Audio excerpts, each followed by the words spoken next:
Hay un pecado imperdonable. ¿Lo habrá cometido usted? ¿Lo habré cometido yo? ¿Estaremos excluidos, por tanto, de la gloria eterna por haber cometido ese pecado? Sí, porque efectivamente hay un pecado que no se perdona nunca, nunca. Es la blasfemia contra el Espíritu Santo. Y así lo dice el Señor. Voy a citar del Evangelio según San Mateo, capítulo 12, versículos 31 y 32. Dice el Señor: por eso os digo, todo pecado y blasfemia se perdonará a los hombres, pero la blasfemia contra el Espíritu no será perdonada.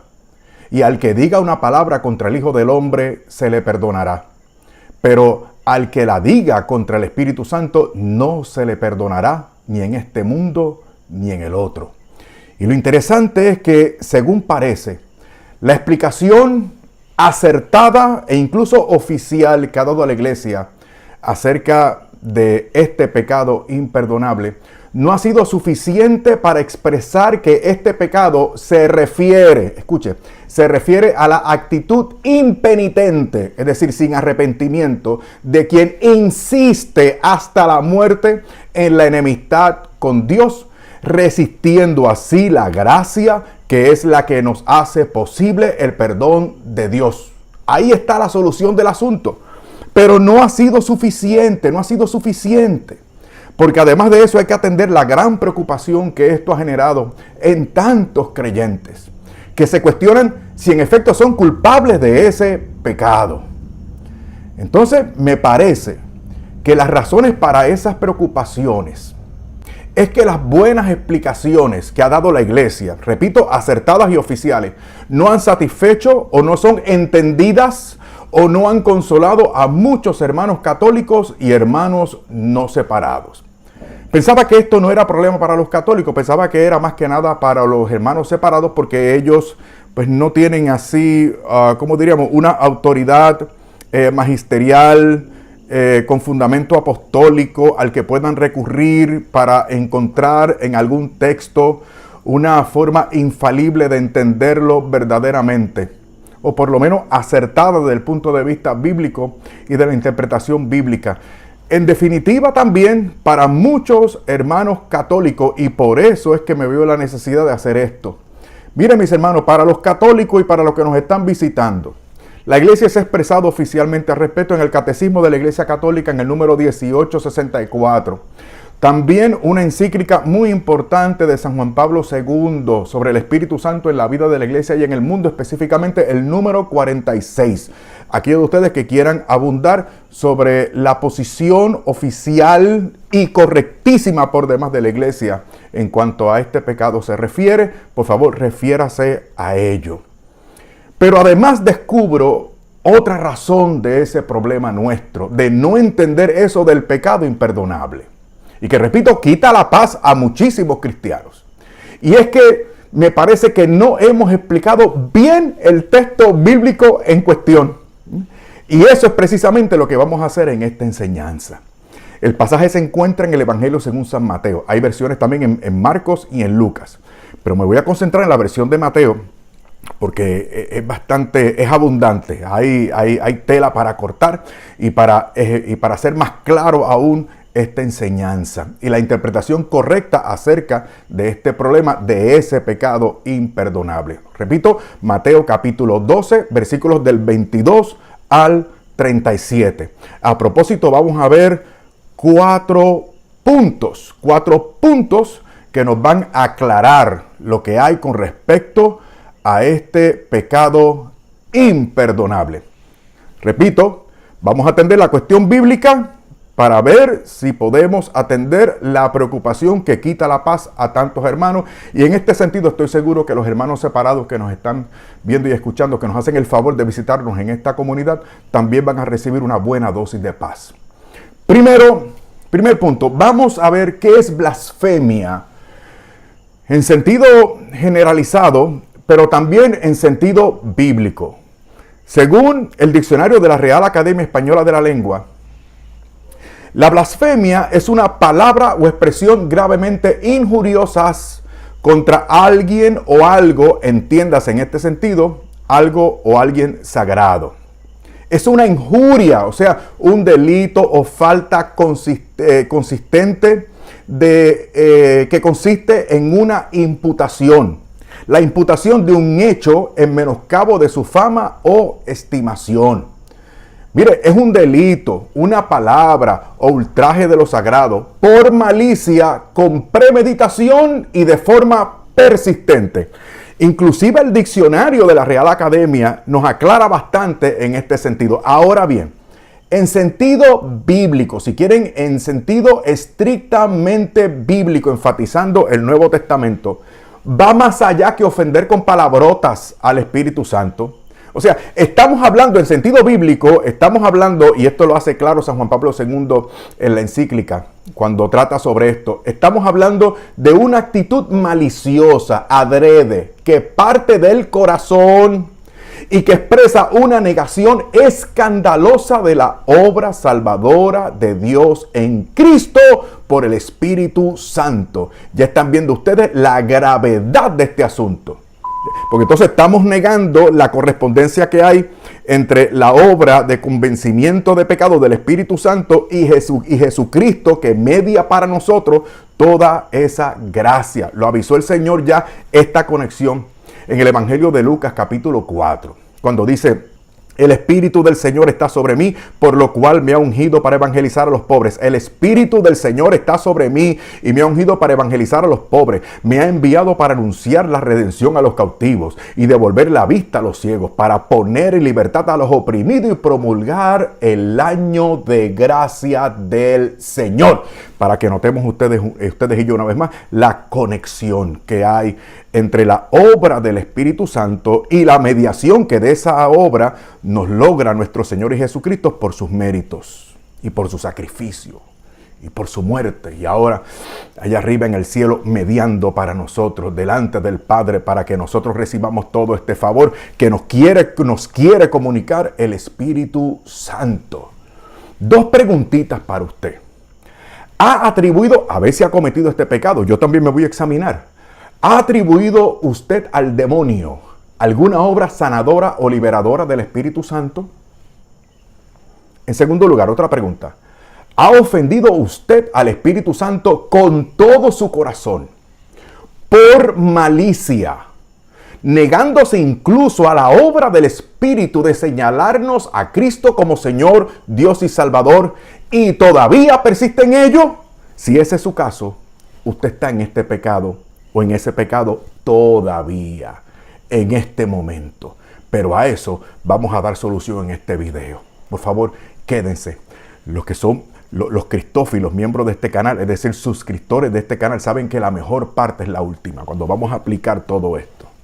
Para que usted vea lo que aparenta ser un problema o un texto bíblico entramado, difícil, se va a convertir para ustedes y para mí en un aliciente, en una fuente de paz y de esperanza, de mucha esperanza. Segundo punto de esta reflexión. Los fariseos hacen una acusación maliciosa porque niegan lo evidente por celos, es decir, desde su soberbia y en detrimento de la salvación de la gente. O sea, para que usted vea la gravedad de este pecado según está contenido en este texto, para que nos sigamos retratando, a ver hasta dónde nosotros llegamos al nivel bajuno de esta gente. Número 1, ocurre el milagro de la sanación de un endemoniado, ciego y mudo, en el versículo 22. Recuerde que estamos en el capítulo 12 de Mateo. Un tremendo y portentoso milagro que era innegable. No solamente se da la expulsión de un demonio, o sea, de una persona poseída, sino que se evidencia esa expulsión mediante la sanación de la ceguera y la mudez que parecía esta persona. O sea, era innegable. O sea, no podía haber fingimiento, sino que se podía corroborar fuera de toda duda que ese hombre había sido liberado y había sido sanado. Frente a ese dato contundente e innegable, mire lo que hace la multitud en el versículo 23. Y toda la gente atónita decía: ¿no será este el hijo de David? Aquí comienza el problema. porque la gente ahora está reconociendo a nuestro Señor como Mesías y por lo tanto Rey. Y los fariseos inmediatamente reaccionan en el versículo 24 con una acusación temeraria. Dice, mas los fariseos al oírlo dijeron, este no expulsa a los demonios más que por Belzebul, príncipe de los demonios. ¿Por qué están motivados ellos? Es una mentira que están levantando y la vamos a ver en los próximos versículos por las evidencias que da el Señor. Y por los argumentos que da el Señor para delatar la forma o el método o los argumentos absurdos a los cuales recurren estos fariseos para decir que las obras que estaba realizando el Señor las hacía por obra del demonio. ¿Se podrán imaginar? Ahora, ¿a qué se debe? A que la multitud le reconoció a nuestro Señor como el Hijo de David y todo lo que ustedes saben ese título implica. Los fariseos, escuchen, en el versículo 24, dijeron. Esto es importante porque luego en el 25 vamos a ver que el Señor no los escuchó, pero sí leyó sus corazones. Esto implica que los fariseos estaban a cierta distancia, diciéndole a la gente, motivando a la gente o seduciendo a la gente dándole un argumento a la gente para que dejaran de reconocer al Señor como Mesías y lo reconocieran como una persona usada por el mismo demonio. Increíble. Punto número 3 de esta reflexión. El Señor delata lo absurdo y malicioso de esta acusación o de esta blasfemia. Versículo 25 hasta el 30. Él, conociendo sus pensamientos, les dijo, todo reino, miren los argumentos que da el Señor, sólidos, contundentes, innegables. Todo reino dividido contra sí mismo queda asolado, y toda ciudad o casa dividida contra sí misma no podrá subsistir. Si Satanás expulsa a Satanás contra sí mismo, está dividido. ¿Cómo pues va a subsistir su reino? Noten ahora el argumento del versículo 7 a tono con lo que está diciendo o lo que ha dicho anteriormente. Y si yo expulso a los demonios por Belzebul, ¿por quién lo expulsan vuestros hijos? Por eso ellos serán vuestros jueces. Aquí, hijos, mis queridos hermanos, se refiere también a los discípulos de los fariseos. Miren qué interesante esto que les voy a decir ahora. Los fariseos reconocían en sus enseñanzas que la expulsión de demonios era evidencia de la obra y el poder de Dios. Era tan absurdo el pretexto que arguían estos fariseos para desvirtuar la obra del Señor, que era innegable, que recurrieron incluso a contradecir sus propias enseñanzas, lo cual ellos sí creían, mis queridos hermanos. Ellos creían en eso.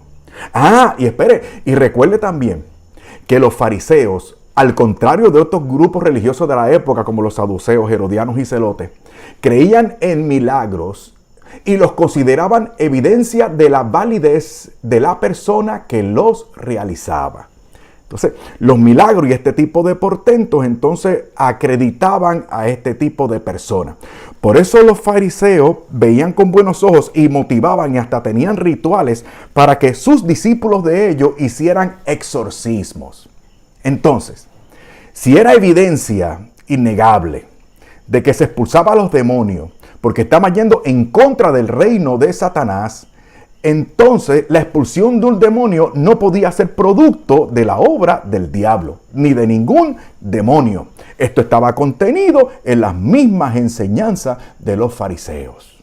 Por eso el Señor, a los judíos que no creían en Él, en San Juan capítulo 10, dice, si no hago las obras de mi Padre, no me creáis, pero si las hago, creed en las obras, por lo menos. Aquí el Señor está reduciendo todo a lo mínimo imprescindible para que ellos se salvaran, para que ellos lo reconocieran, para que ellos tuvieran fe, para que no se negaran a lo que era evidente. O sea, ya que tienen animosidad en contra mía, por lo menos reconozcan lo que es evidente y sean coherentes con sus propias enseñanzas, lo que es su fe y la práctica de ustedes y de sus discípulos. Por eso dice el Señor también, pero en este mismo versículo 38 que estoy leyendo del capítulo 10 de San Juan. Pero si las hago, creed en las obras, aunque no me creáis a mí, para que conozcáis y sepáis que el Padre está en mí y yo en el Padre.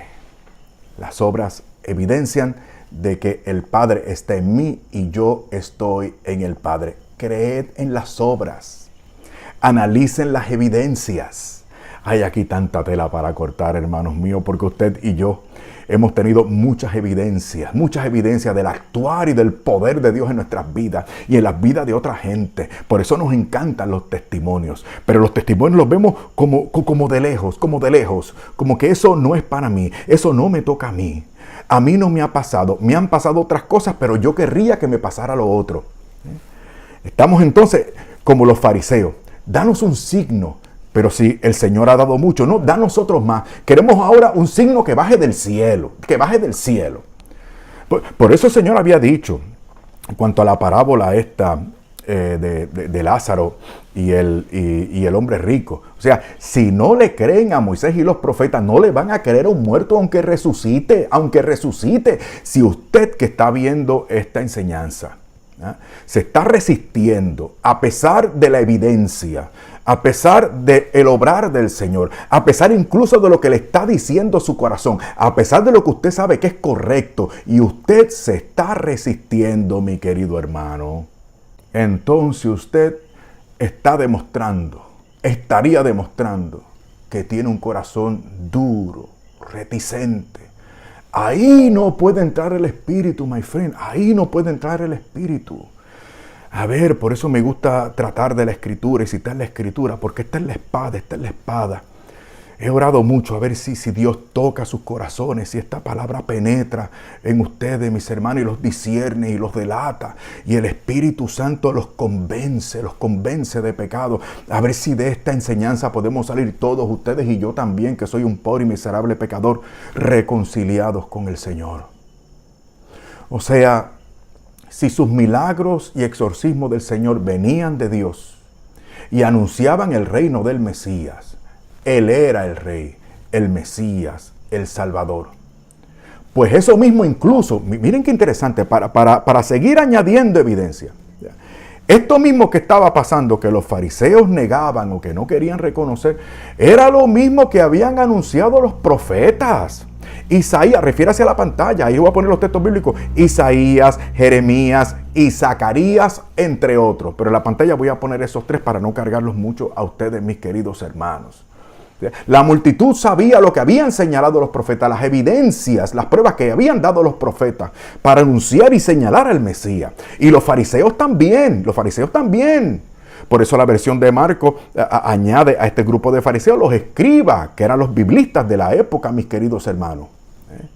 Por eso mismo había entendido la gente y por lo cual le habían reconocido como el Hijo de David, el Salvador, el Rey, tan esperado. En el versículo 23, si se acuerdan. Vamos para el versículo 29. ¿Cómo puede entrar en la casa? Sigue nuestro Señor. ¿Cómo puede entrar en la casa, otro argumento, a la casa del fuerte y saquear su ajuar, si no ata primero al fuerte? O sea, ¿cómo un ladrón puede entrar a una casa y saquear la casa si primero no ata al hombre fuerte que hay en la casa? ¿Sabe lo que implica este argumento? Escuche bien. ¿Quién sino Dios puede entrar en la casa o en el dominio del diablo y atarlo y despojarlo? A esto es lo que se refiere el Señor. Yo soy el hombre fuerte que ahora me impongo, y ahora hago inoperante por mi poder, porque esa es mi misión. Despojar al diablo de sus dominios. Entonces el Señor se está identificando, o el Señor hace esta expresión para que ellos puedan entender que Él tiene el dominio contra las huestes del infierno.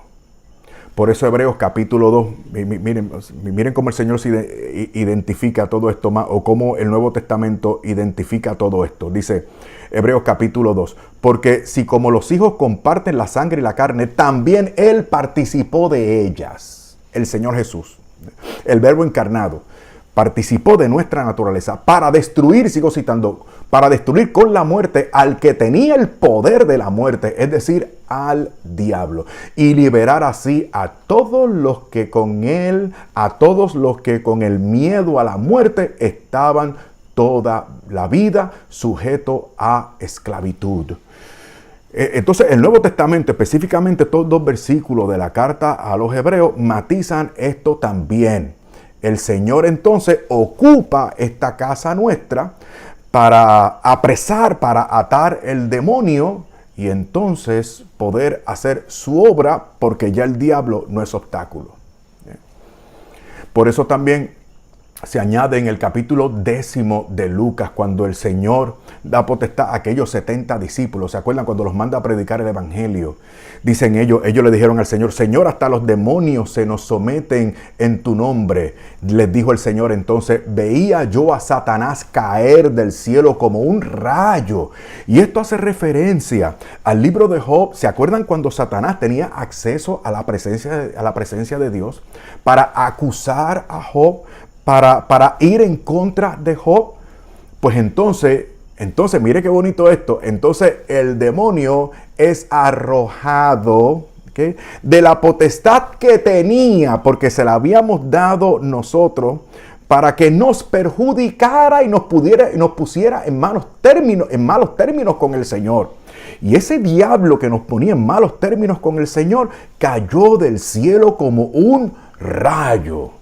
El Señor atando al hombre fuerte de la casa para despojar a Satanás de lo que antes era de él. Por eso Satanás presumía: todo esto te daré si postrado me adoras. Sí, porque decía Satanás, decía algo cierto: todo esto se me ha dado. ¿Quién le había dado a Satanás todo el dominio que tenía sobre el mundo? Nosotros mismos con nuestros pecados, específicamente nuestros padres con el pecado original, que nosotros heredamos por generación. En la primera carta de San Juan: el que comete pecado es del diablo, porque el diablo peca desde el principio. Para esto se manifestó el Hijo de Dios. ¿Para qué? Para destruir las obras del diablo. ¿Ve que mucho material da para esto? Que mucho ya, perdonen, ya me rendí, ya no puedo más. Tengo que ponerme los espejuelos porque la verdad es que veo borroso. Trato de hacerme el fuerte, pero no puedo. Ok, el versículo 30 lo vamos a dejar para después, lo vamos a dejar para el final. Vamos para el cuarto punto. Les anuncié 4, vamos para el cuarto punto. Vamos bien.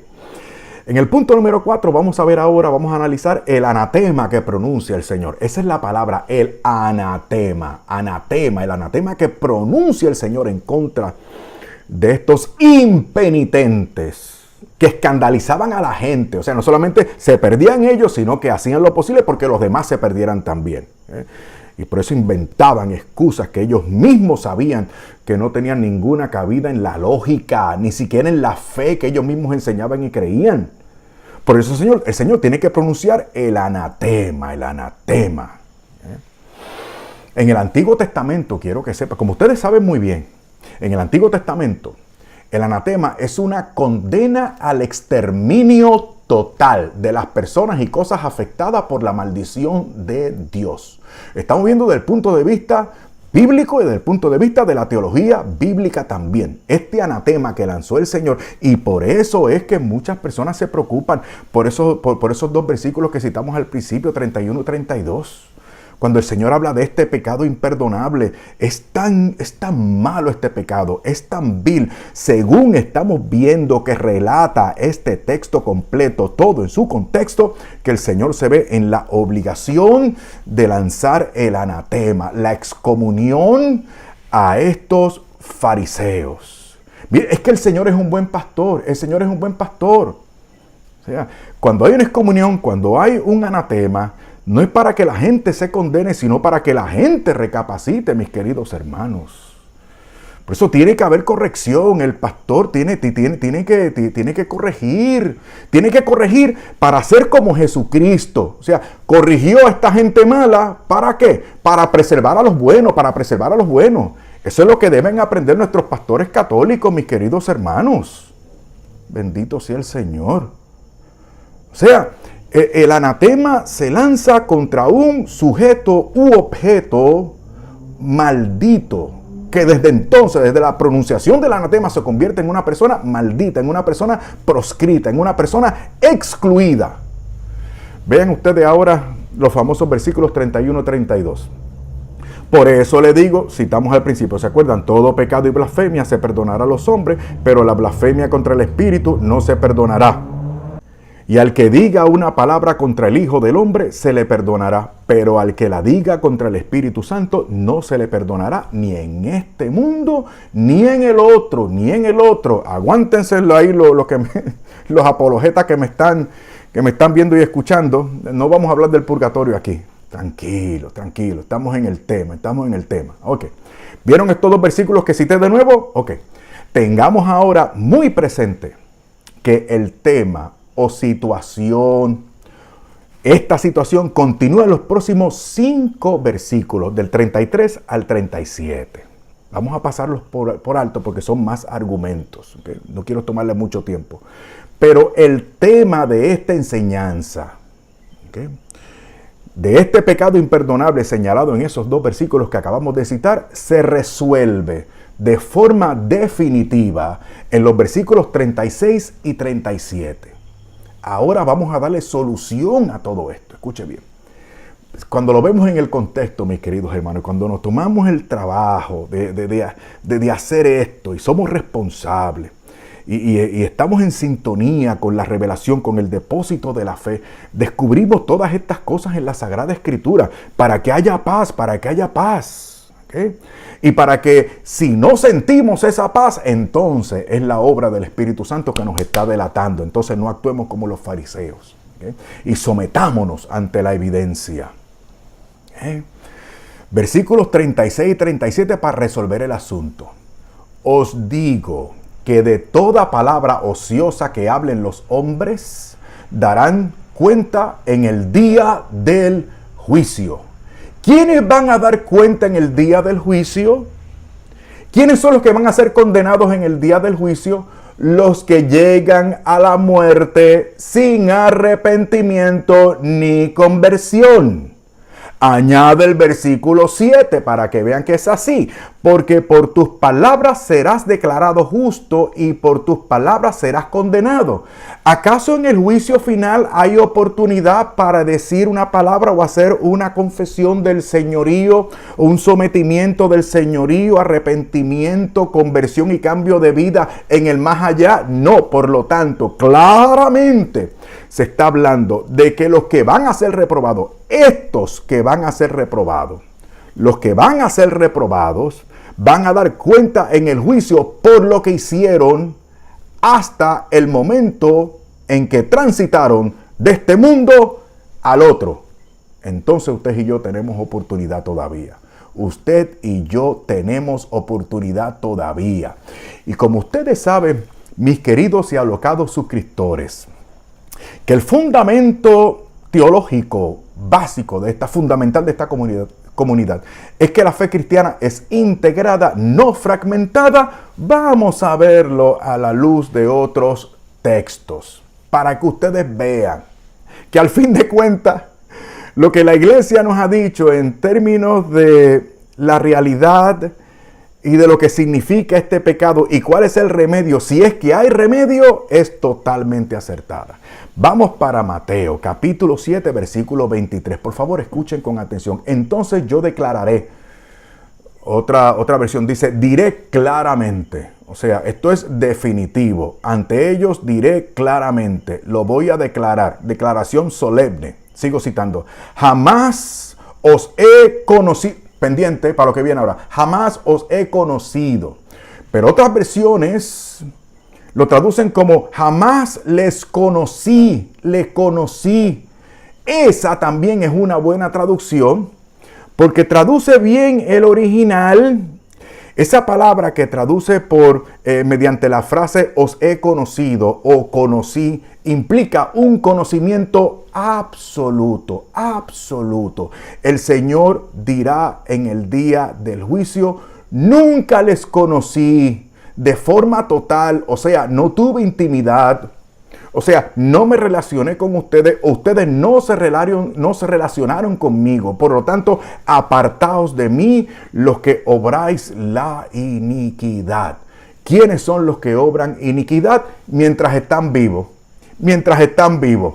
No hay posibilidad de reconciliación o incluso de pecado, técnica y propiamente hablando, en el más allá. De manera que ese pecado en el más allá pueda ser imputado para condenar a una persona. Por lo tanto, aquí el Señor está hablando en Mateo capítulo 7 de personas que van a ser condenadas porque no se relacionaron con Él. Y por lo tanto, Él no conoció de ninguna manera. Por lo tanto, apártense de mí los que obran iniquidad. Vamos con Apocalipsis para que ustedes vean. Capítulo 16. Vamos con un par de versículos. El 9 dice, y todos quedaron terriblemente quemados y blasfemaron contra Dios, que tiene potestad sobre aquellas plagas, y no se arrepintieron. Blasfemaron contra Dios y no se arrepintieron para darle gloria. Esos terminaron terriblemente quemados, porque blasfemaron y no se arrepintieron. Cuando sucede eso, en el más acá. Usted todavía está en el más acá. Y yo también estoy en el más acá. Vamos a ver lo que hacemos en estos poquitos minutos que nos quedan. Versículo 11. Dice, blasfemaron contra el Dios del cielo. Blasfemaron contra el Dios del cielo, pero no se arrepintieron de sus obras. Una vez más, ¿cuándo no se arrepintieron? Cuando podían arrepentirse.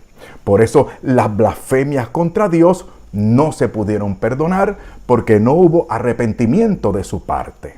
Entonces se condenaron solitos. ¿Okay? O como escuché yo en una ocasión, Dios no manda a nadie para el infierno. Al infierno nos mandamos usted y yo solitos. Es decir, no se dejaron convencer esta gente. Resistieron impenitentemente al Espíritu Santo. Porque es el Espíritu Santo. Escuchen bien. Porque el Espíritu Santo, dijo el Señor en Juan 16:8, y voy a citar, mostrará claramente, otra versión dice convencerá, muy acertada también. Mostrará claramente y convencerá a la gente del mundo quién es pecador, quién es inocente y quién recibe el juicio de Dios. ¿Qué fue lo que pasó con aquellos fariseos? Y Dios quiera no pase con usted y conmigo, que no se dejaron convencer.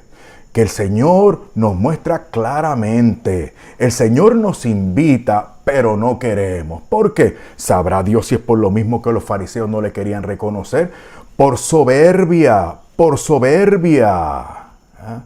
No quiero, yo sé más que el Señor, a mí no me parece, no me conviene. Soberbia. Estamos centrados en nosotros mismos.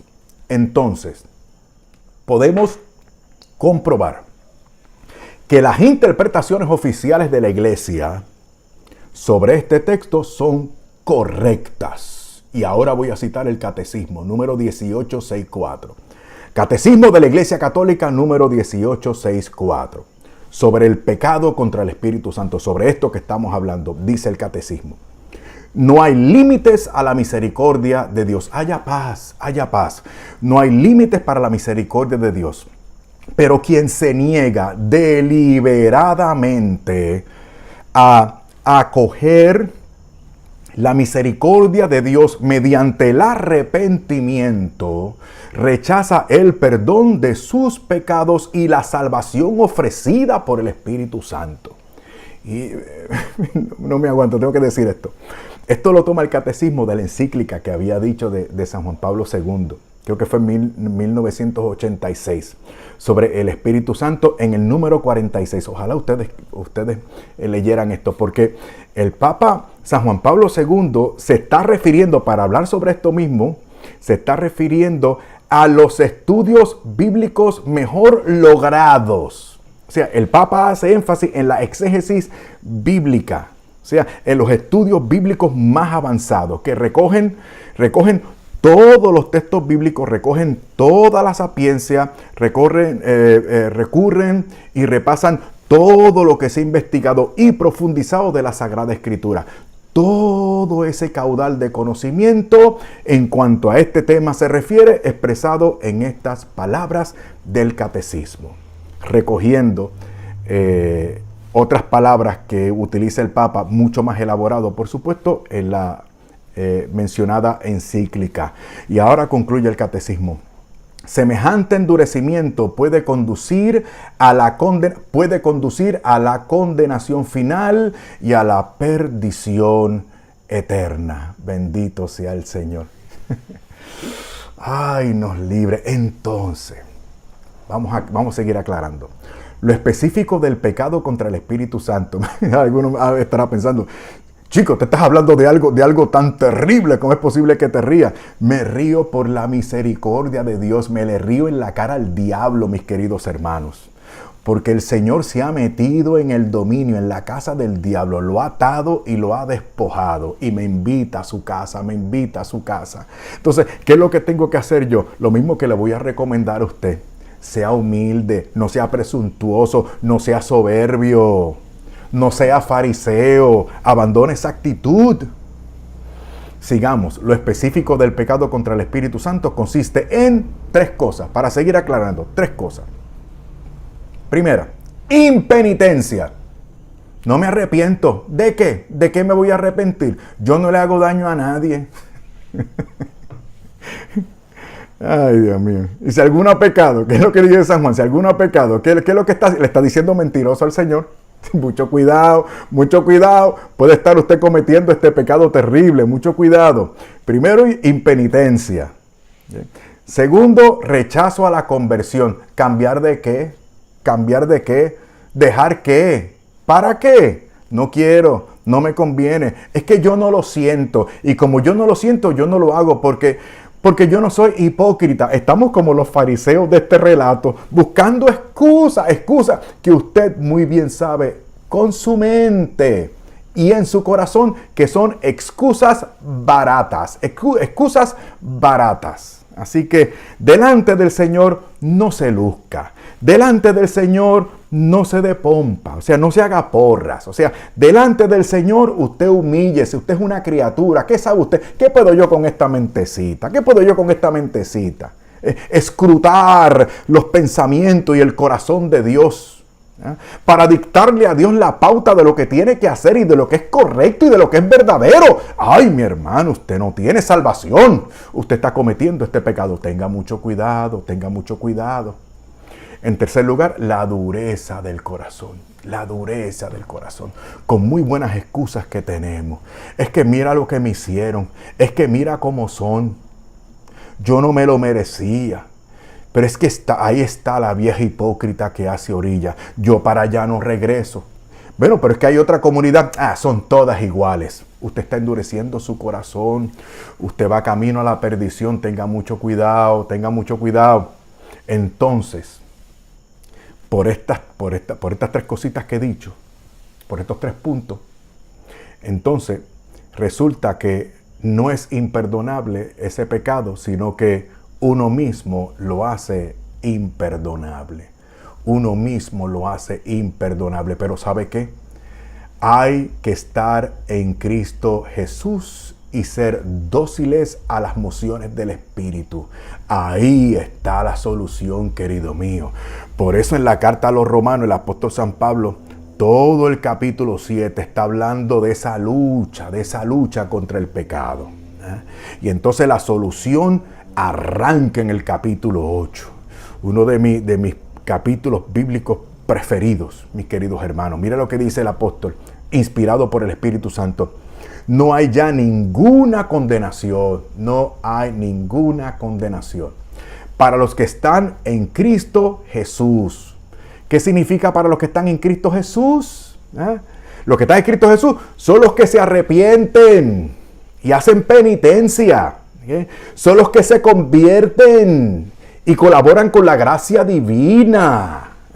Para cambiar de vida, para vivir para Cristo. Son los que tienen un corazón dócil para que Dios les transforme. Porque no se conforman con estar en gracia de Dios, sino que quieren seguir avanzando en la vida, en el Espíritu. Y sigue diciendo, estamos en el capítulo 8 de la carta a los Romanos. Ahora vamos para el versículo 2.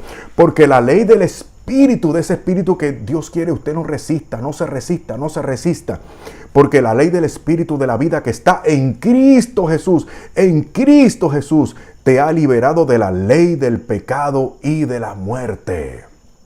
Versículo 5. Los que viven según la carne, según esa gente mala, de ese relato que hemos tratado hoy. Los que viven según la carne sienten las cosas de la carne. En cambio, los que viven según el Espíritu sienten las cosas del Espíritu. Usted y yo estamos invitados a vivir en ese Espíritu para, lejos de resistir su obra, su trabajo, el trabajo de convencernos, el trabajo de ablandar nuestro corazón, el trabajo de acrecentar en nosotros la gracia divina para que crezcamos en este proceso de perfección cristiana. Que nosotros nunca apaguemos ese espíritu, no vayamos en contra del Espíritu, colaboremos con el Espíritu. Y en Primera de Timoteo, mire, para que se consuele, Yo hablo un poquito fuerte, me lo aplico a mí también, pero también damos esperanza. O sea, en esta comunidad no somos como nada, no quiero hablar sobre nadie. Pero ustedes saben, amor, paz y amor. ¿De qué amor estás hablando? Pues que amor es amor. ¿Y de qué paz estás hablando? Pues cada cual en su lugar, que hagan lo que le dé la gana, porque al fin de cuentas todos se van a salvar. No, aquí no somos así. ¿Saben por qué aquí no somos así? Porque los cristianos de verdad, que somos muchísimos, no nos conformamos. Y sabemos que los que nos adulan cambiando el evangelio por un evangelio buenista, conformista, relativista, sincretista, lo que quieren es actuar como estos fariseos, influyéndonos a nosotros para que vayamos en contra de la obra del Espíritu y no ablandemos nuestro corazón, porque nuestro corazón duro, como quiera, está bien. Mucho cuidado. Mucho cuidado. Y si usted es de esos teólogos, de esos predicadores, de esos curas, de esos monseñores, y si me está escuchando por casualidad porque no tiene nada más que hacer, ojalá el Señor le esté hablando, porque déjeme decirle, usted va a responder al Señor por muchísima gente. ¿Okay? Y por la mejor teología, la que ya no están enseñando, por la mejor teología sabemos que el infierno no es el mismo para todo el mundo. ¿Okay? No es el mismo para todo el mundo. ¿Okay? Hay áreas del infierno que están más calientes que otras. Usted, bueno, no lo sabe porque no se lo enseñaron. Pero es así. San Pablo, para que usted vea que tiene esperanza. San Pablo, en Primera de Timoteo, fue blasfemo también. San Pablo fue blasfemo. Dice, a mí que antes era blasfemo, perseguidor e insolente. San Pablo estaba metido en ese bote. Pero alcancé misericordia porque actué por ignorancia cuando no tenía fe. Mire qué humildad. Un hombre que sabía tanto. Un hombre que había estudiado a los pies de Gamaliel, asegura él, el gran maestro, el gran teólogo de la época. Un hombre no solamente tenía el mejor maestro, el más acabado, el más docto, sino que además se conocía por una persona piadosa y espiritual. O sea, esa fue la teología que estudió y en la que se formó San Pablo. Y reconoce que todo eso era ignorancia porque no le ayudaba a reconocer a Jesucristo, quien tuvo que presentársele por el camino a Damasco y tumbarlo, tirarlo al suelo, humillarlo. ¿Y quién eres tú, Señor? Yo soy Jesús a quien tú persigues. Y no le pasó la manita, enseguida comenzó a decirle lo que tenía que hacer. Enseguida, ese es mi Señor, ese es el Cristo que a mí me tiene loco de amor, hermano. Ese es el Cristo que yo sé que me ama, que yo sé que me ama, porque no consiente mi pecado, Y cuando peco me ofrece su misericordia, me abre sus brazos, me muestra su corazón y me invita al arrepentimiento y la conversión. Ese es mi Señor, ese es el Cristo del Evangelio, ese es el Dios en el que hemos creído. Y sigue diciendo San Pablo, y sobreabundó en mí la gracia de nuestro Señor, junto con la fe y la caridad en Cristo Jesús. Me encanta San Pablo. Cristo, Cristo, Cristo, Cristo, Cristo. Ay, ¿qué me dice usted de San Pedro? Espérese, no se vaya. Lo de San Pedro fue peor. Fue horrible, horrible. Si lo de San Pablo fue malo, esto fue muchísimo peor. Pedro negó al Señor. Pero ¿sabe cómo lo negó? Jurando bajo maldición. A mí esto me llamó la atención y lo busqué y lo estudié para ustedes, mis queridos hermanos. El término es anatsematizó. Anatsematizó, mire qué parecido tiene la palabra. Anatsematizó. O sea, significa que juró con blasfemias.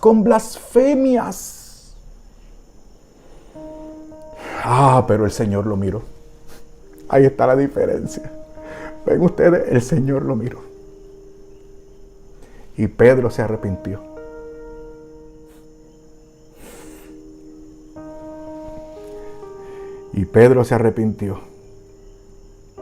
Hermano, a mí el Señor me miró también. Me miró.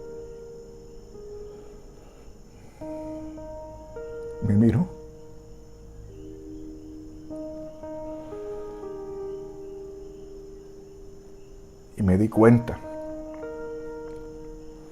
de lo que había en mí. Y de cómo le había correspondido tan mal. El Señor me miró. Y esa mirada me dolió. Porque me miró por dentro. Y yo supe que Él estaba viendo todo lo mal que había en mí. Toda esa pudredumbre. Toda esa cosa mala. Y junto con esa mirada penetrante,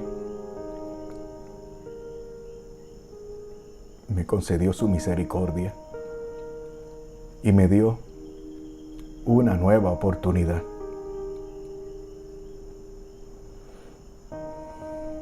Luego entonces, ya dejamos de conocerlos por Pedro.